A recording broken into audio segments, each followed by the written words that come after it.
નમસ્કાર, world media ન્યૂઝમાં આપનું સ્વાગત છે। હું છું સફી શેખ। જોઈએ આજના નવા સમાચારો। જંબુસર તાલુકાના સારોદ ગામમાં વેડજ પોલીસને મળેલી ચોક્કસ બાતમીના આધારે પોલીસે દરોડાની કાર્યવાહી હાથ ધરી હતી। કાર્યવાહી દરમિયાન સ્થળ પરથી અંદાજે 40.94 કિલો ગૌમાંસ મળી આવ્યું હતું। પોલીસે ઘટના સ્થળેથી ગૌમાંસ કાપવા માટે વપરાતા છરા, ચપ્પા, લાકડાના ટીબલા, ઇલેક્ટ્રિક વજન કાંટો, 3 મોટરસાઇકલ, 3 મોબાઈલ ફોન અને રોકડ રકમ સહિત કુલ 1.40 લાખથી વધુનો મુદ્દામાલ કબજે કર્યો હતો।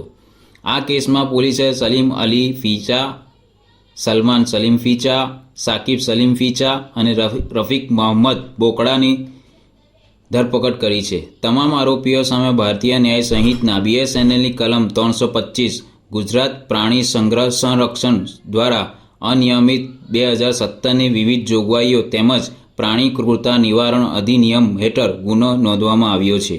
પ્રાથમિક તપાસમાં ગૌવંશની કથિત હત્યા કરીને ગૌમાંસનો જથ્થો રાખવામાં આવ્યો હોવાની શંકાના આધારે કાર્યવાહી કરવામાં આવી હોવાનું પોલીસનું કહેવું છે।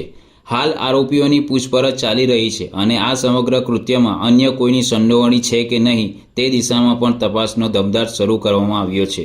સમગ્ર કાર્યવાહી વેડજ પોલીસ ઇન્સ્પેક્ટર MG ડોડિયાના માર્ગદર્શન હેઠળ કરવામાં આવી હતી।